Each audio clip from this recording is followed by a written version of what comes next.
Mrs. Danielle DeVita back with another video. I overheard someone say that marriage is overrated. A lot of women say, I like the strong silent type. Well, a lot of men like the feminine silent type. And for sure, it's going down. So a lot of times people are not getting the value. When to speak and when to be quiet is one of the most powerful. She's going to be aggressive, thinking that. And as someone who's been married for 12 years, she's driven, not lazy. And this will make yourself and get on the right path. That understand that you might be doing a disservice to your daughter. If you don't help her understand vetting and proper decision making, now she's going to be a basket case later. If you don't help her understand emotional intelligence, she's going to hold on to a lot of emotional baggage. If you don't.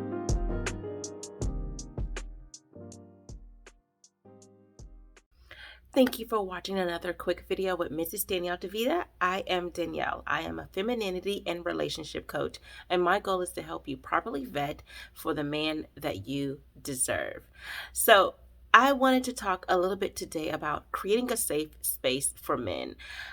I know that sometimes women feel that they don't have a safe, or we as women do not have a safe space. However, I truly believe that we do not have a space for men to speak about how they feel about relationships. So I think sometimes as women, we take in a lot of issues that are going on with society and believe that men do have a safe space to talk about things that are going on and how they feel about relationships. And especially in the Black community, we sometimes put what the I don't want to say dominant society, but the powers that be, those who are actually privileged in society, and we put Black men on the same level. But Black men are not on that high level of power as we think. Men are, but it's not our Black men. So just taking that into consideration, I wanted to discuss how we need to provide a safe space for men. So no matter what race you are, men in general, I feel like they don't have the same space to be able to speak about how they feel about relationships. We as women are vocal, so we are able to articulate how we feel about relationships, the things that we do and do not want, what our likes are, and how we feel about our men. But because we know how to articulate these feelings and these emotions quickly, men do not. So it appears that sometimes when men say things, it does not seem, it seems confusing to us. And because we don't understand it, we, push it away. We say that it's not valid or it doesn't make sense.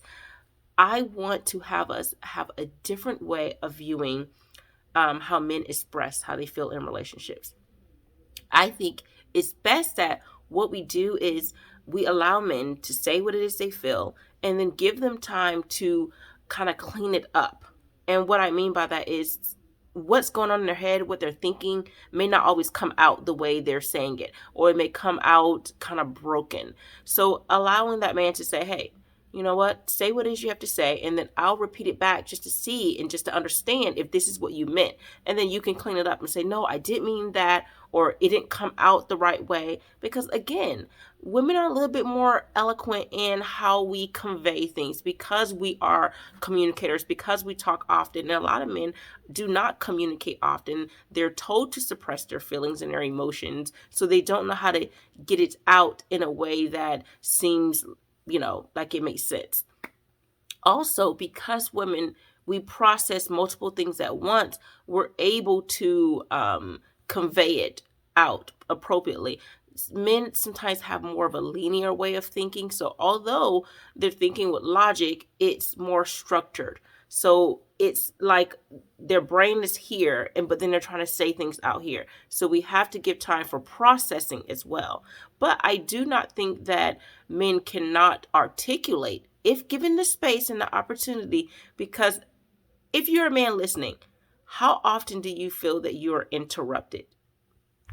Myself included. I have interrupted my husband, and I think that is a pet peeve of men. So I try to, and I sometimes I get excited and I just interrupt in general. So my goal is to improve that about myself, to stop, listen and allow people to say things and get things through, because sometimes men, because they're thinking more linear, if you interrupt them, they may lose their train of thought and they can't think. Or if they're frustrated, it's hard for them to think and get things out.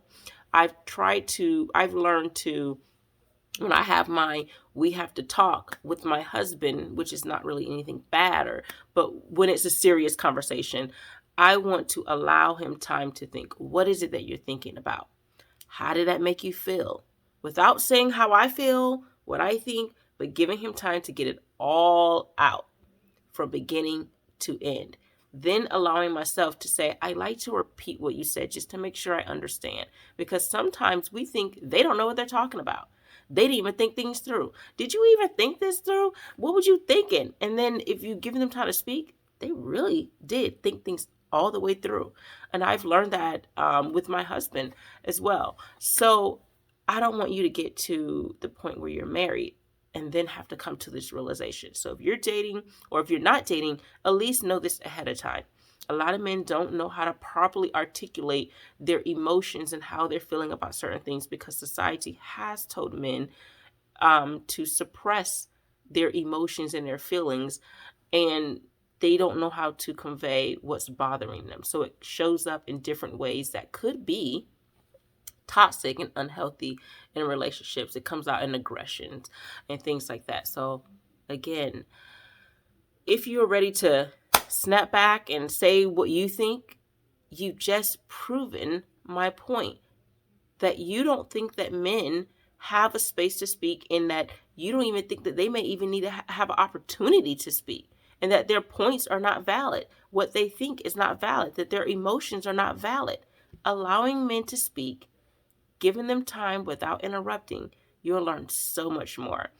I did several videos about one of the most powerful things in femininity is knowing when to speak and when to be quiet. That is so powerful. When you're on dates, allowing a man to speak more than you may learn so much more about him, and you may learn some red flags, and he may expose himself, because I've listened to a lot of people and they just talk. I don't know what it is about me, but people love just regurgitating all of their, things that are going on in their life. And I'm like, oh, did I need to know that? So you learn so much about people. You learn about, without even having to ask questions, their thoughts, their emotions, their insecurities, their passions, and how they're feeling at that moment in time. And they don't even know until it probably comes out. So if you have not taken the time to sit down and, discuss your husband's or your boyfriend's emotions, take the time to do that tonight or today. Ask, what are your thoughts? How do you feel about us and our emotions? And what's your emotions about that? And just allow him to speak. Or if it's about a particular subject matter, allow him to speak. And then when they tell you, because sometimes, and try to make it open-ended questions so they can tell you things that are not just simply yes or no. Once they tell you, instead of responding, try to ask, why do you feel that way? What made you feel that way? What situations occurred? You'll kind of learn more about that, because naturally men are not going to bring that up. Women will say all of these things to give you background context, the backstory, but men won't. So ask more questions rather than now you responding. That's all I have for you. So please, please, please give men a safe space to speak. Thanks for tuning in to Mrs. Danielle DeVita. Take care. We live in a world where femininity, marriages, family, and courting is no longer valued. We live in hookup culture, situationships, and struggle love. The number one reason women struggle in long-term relationships, number one, femininity, and number two, staying in a relationship or entertaining people longer than the woman should. My name is Danielle DeVita, and I'm a relationship and femininity coach. I've been married for 12 years, and I want to help you get on your feminine journey and vet for the right man today.